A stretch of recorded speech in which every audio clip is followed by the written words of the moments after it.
আল্লাহ রাব্বুল আলামিনের কাছে যখন আপনি গুনার জন্য ক্ষমা চাইবেন, গুনাহের জন্য যখন ক্ষমা চাইবেন, আপনার নিজের গুনাহ, তখন আল্লাহ রাব্বুল আলামিনের একটু প্রশংসা করে নেবেন। কি করে নেবেন?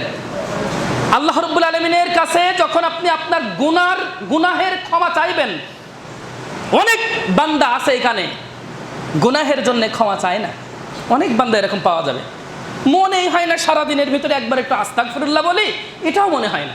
বহু বান্দা এখানে পাওয়া যাবে এরকম, সারা দিনের ভিতরে আল্লাহর কাছে 2 রাকাত নফল সালাত আদায় করে একটু আল্লাহর কাছে 2 হাত তুলে কান্নাকাটি করি, এরকম বান্দা অনেকেই আছে, এখানে পাওয়া যাবে না, অনেকে আছে।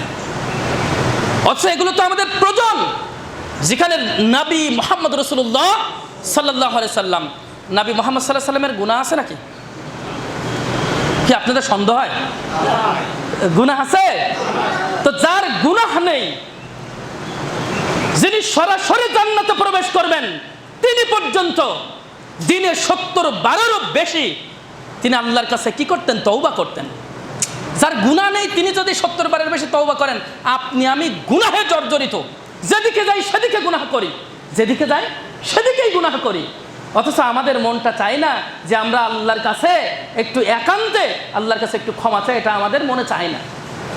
আমরা কি পরহেজগার ব্যক্তি, কি মুমিন মুমিনা বান্দা বান্দি হয়ে পড়েছি যে আমাদের ক্ষমা চাইতে মন চায় না।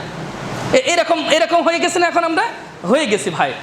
তো আমি বলছিলাম যে যখন কোনো পাপের জন্য আপনি দোয়া করবেন, বড় পাপ করেছেন, মহা পাপ করে ফেলেছেন, শিরকের চাইতে বড় গুনাহ আছে নাকি? তো ধরেন শিরিক করে ফেলেছেন, শিরিক করার পরে আপনি বুঝতে পেরেছেন যে আমি এইটা আল্লাহর সাথে জুলুম করে ফেলেছি, আমি মহা পাপ করে ফেলেছি। আপনি একান্তে আল্লাহর কাছে 2 হাত তুলে আল্লাহর কাছে ক্ষমা চান।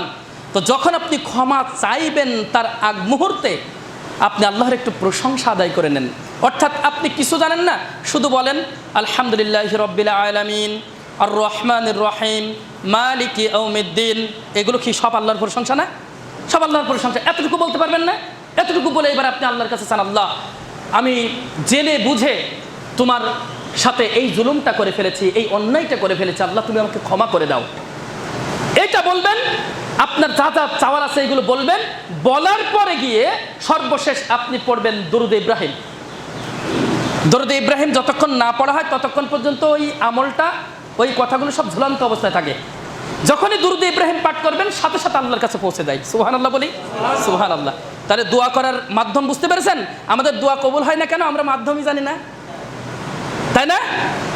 দোয়া করতে হবে কিভাবে? প্রথমে আল্লাহর প্রশংসা করবেন, তারপরে আপনার যত চাওয়া পাওয়া আছে সবকিছু সেখানে চাইবেন। এরপরে সর্বশেষ আপনি কি করবেন? সর্বশেষ আপনি দরুদ ইব্রাহিমটা পাঠ করবেন ইনশাআল্লাহ। তো আল্লাহ